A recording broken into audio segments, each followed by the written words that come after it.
Dans la vidéo précédente, nous disions que peu de gens savent compter dans ce monde. Il existe différents degrés de comptage. Ne pas savoir dans quel temps on vit est par exemple une forme d'ignorance par rapport au concept de comptage. Savoir dans quel temps on vit est une des caractéristiques de cette configuration. Le rapport avec le sujet de réincarnation est qu'entre autres, le concept même de réincarnation a à voir avec ce sujet de comptage afin d'être en mesure de traquer une personne sans avoir recours aux technologies est une forme de comptage.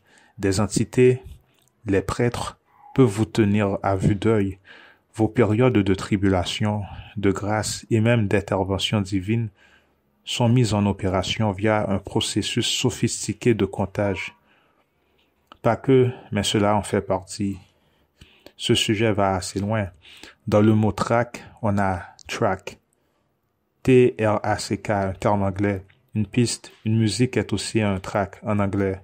T-R-A-C-K. Observez la proximité de ces termes une fois de plus.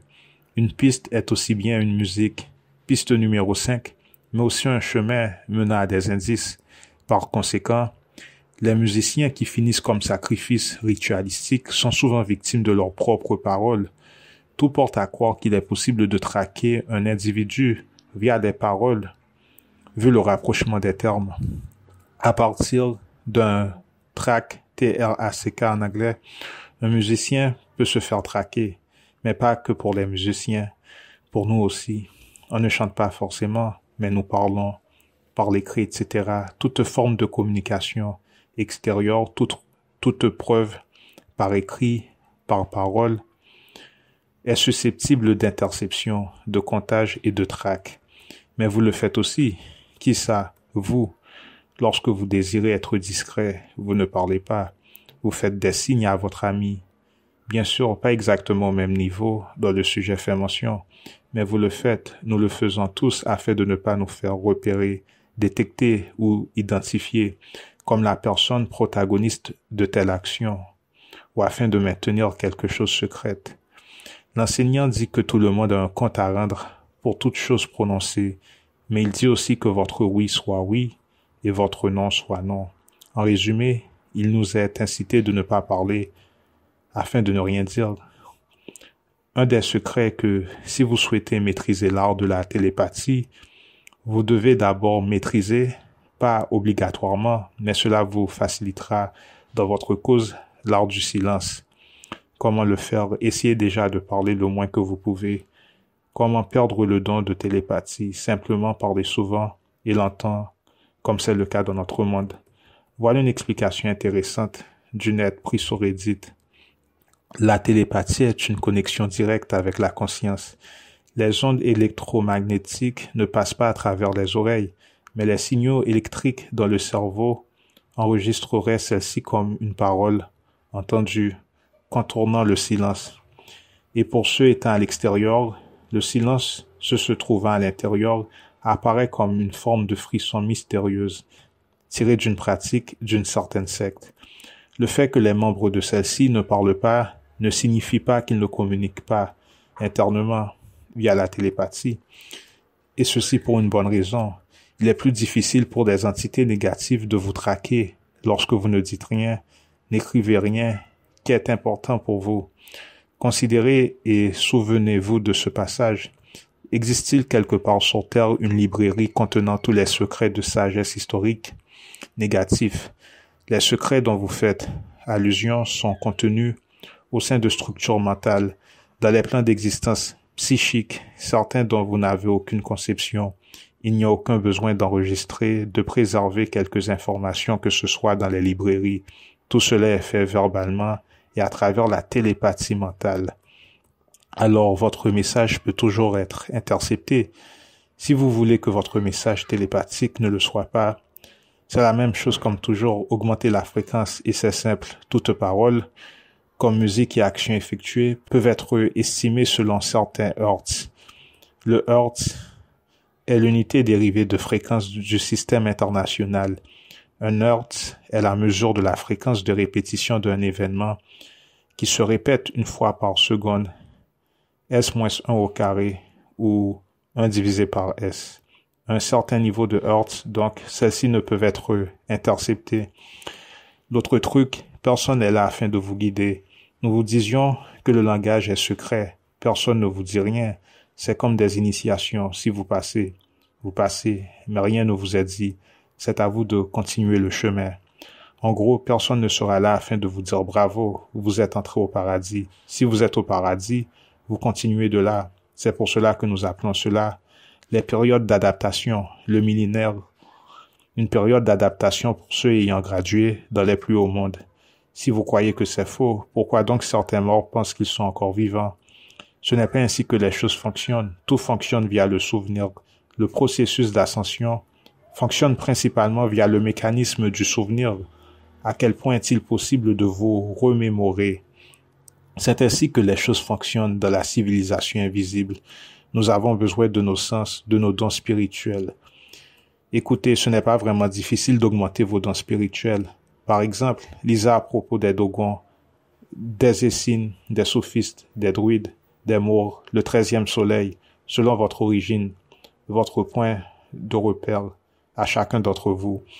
Vous allez remarquer que des infos viennent en vous, se téléchargent dans votre conscience. C'est comme si vous recevez un brin d'ADN à chaque fois que vous lisez à propos de ces entités, de ces sectes. Et pour cause, les membres de ces sectes ont une vibration tellement énorme que seulement lire à propos d'eux des jours consécutifs vous accordera de la connaissance.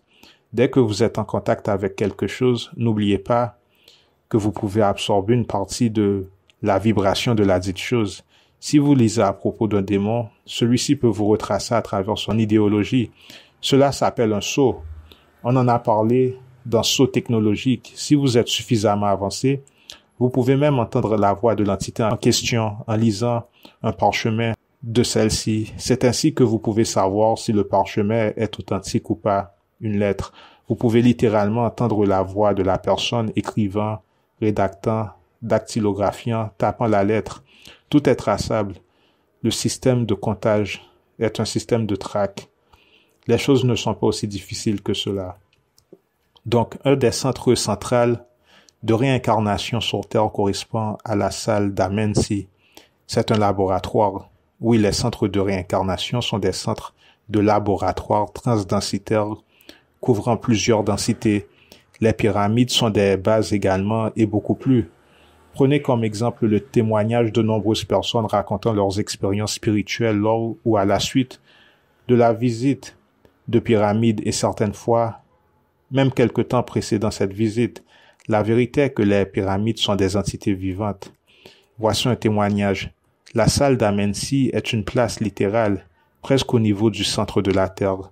À travers les pyramides, via votre ton, vous pouvez ouvrir la porte et les marches tombent vraiment en dessous de vous. C'est à peu près à 13 000 en dessous de la pyramide.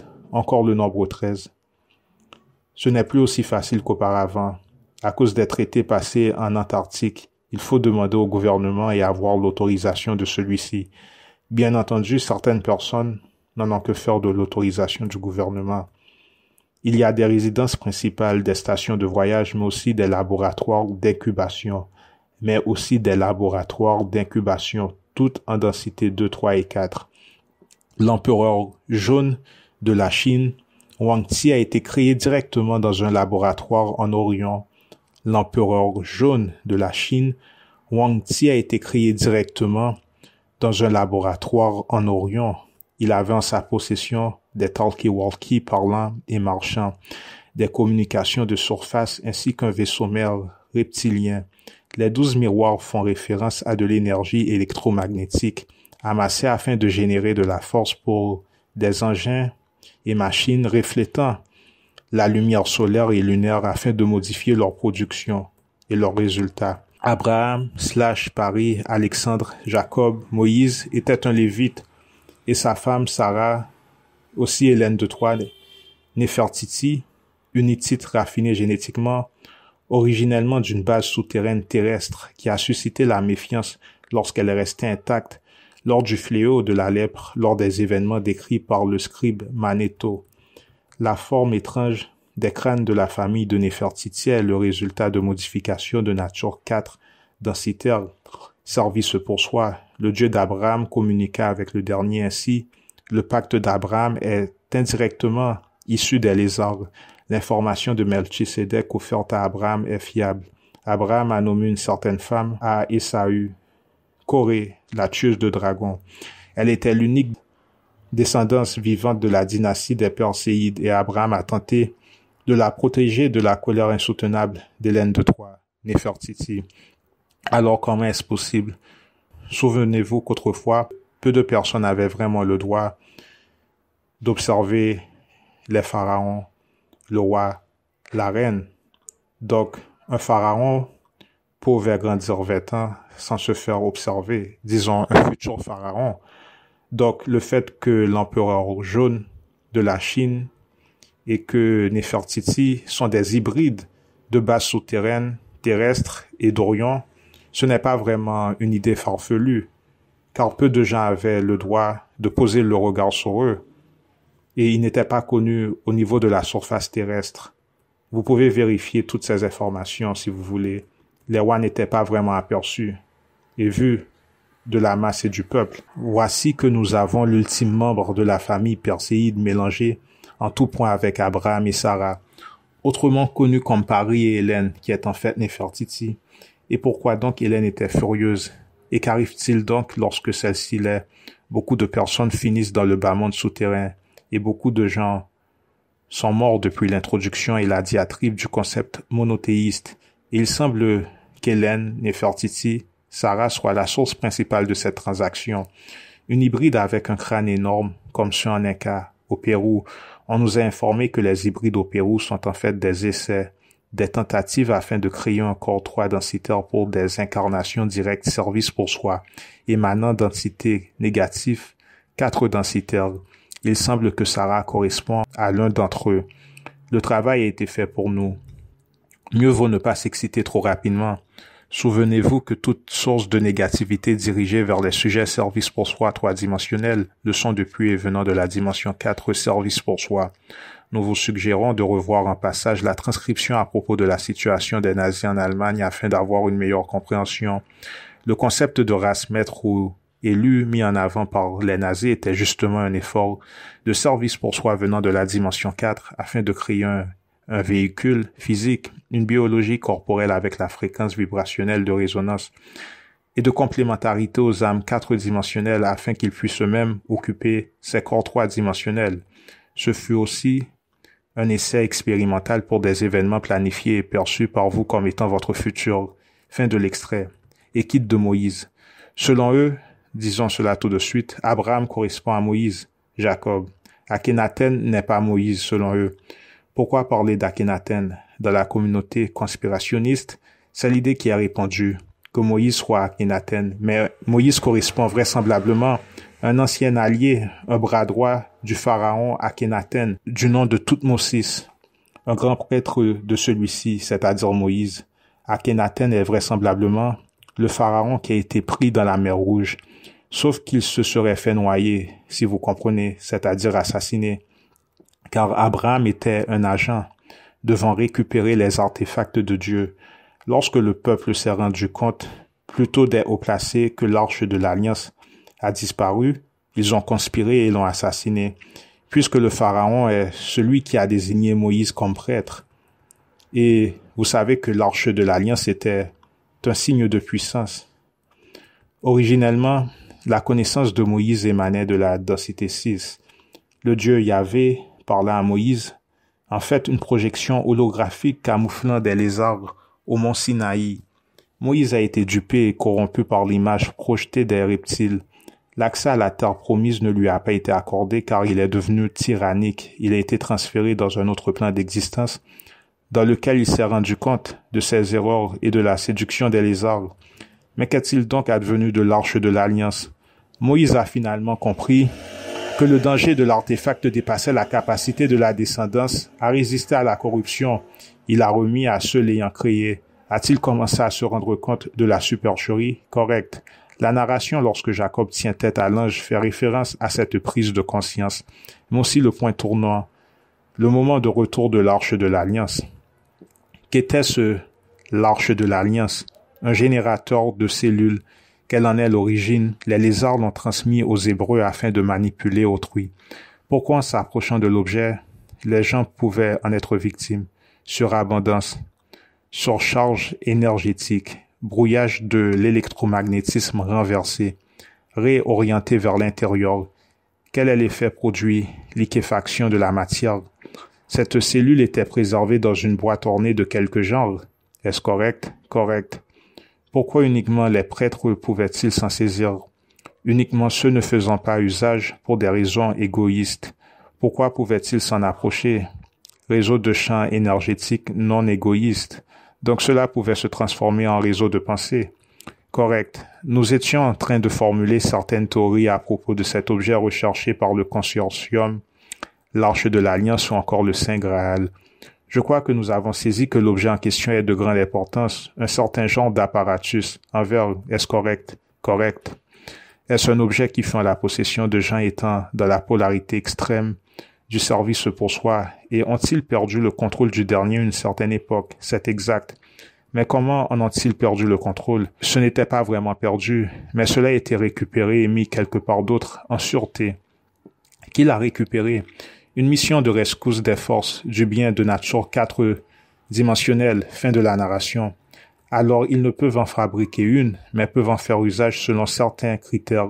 Ils doivent en trouver un déjà créé et qui est branché via la conscience. Il y a un scénario où ils attendent qu'une personne positive la trouve et par la suite, ils y sautent dessus. Il faut toujours établir s'ils peuvent l'avoir ou pas. Nous avons alors émis la théorie que la raison pour laquelle ils ne peuvent la trouver est que pour certaines raisons, l'apparatus est protégé par une sorte de fréquence, empêchant les forces négatives de la localiser avec précision. Est-ce correct? Pratiquement, ils ont une idée d'où ce dernier se trouve. Mais qu'est-ce qui les empêche de localiser avec exactitude?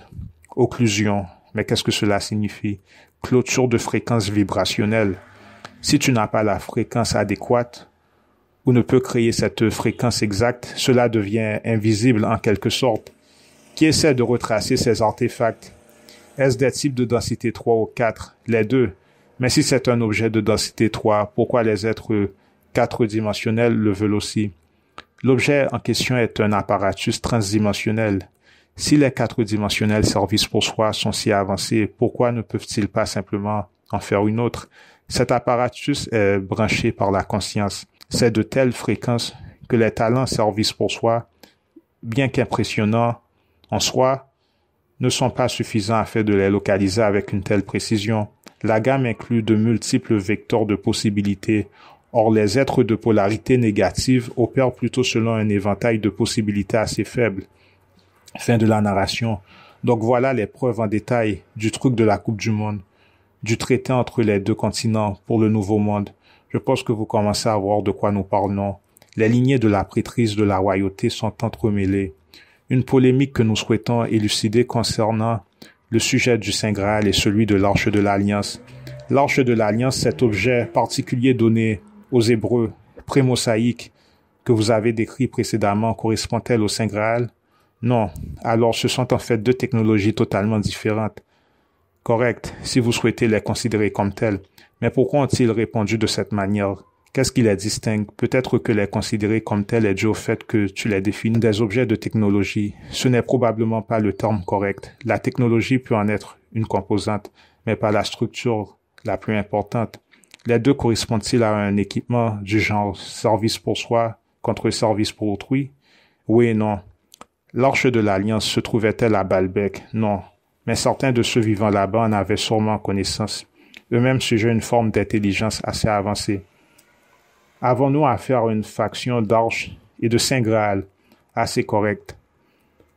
Baalbek a-t-elle été construite par la faction de l'Arche de l'Alliance, sachant que les Néphilim y ont joué un rôle prépondérant? C'était bel et bien la faction de l'Arche, donc de service pour soi. Fin de citation. Donc, tous ces endroits existent, ce ne sont pas que des mythes.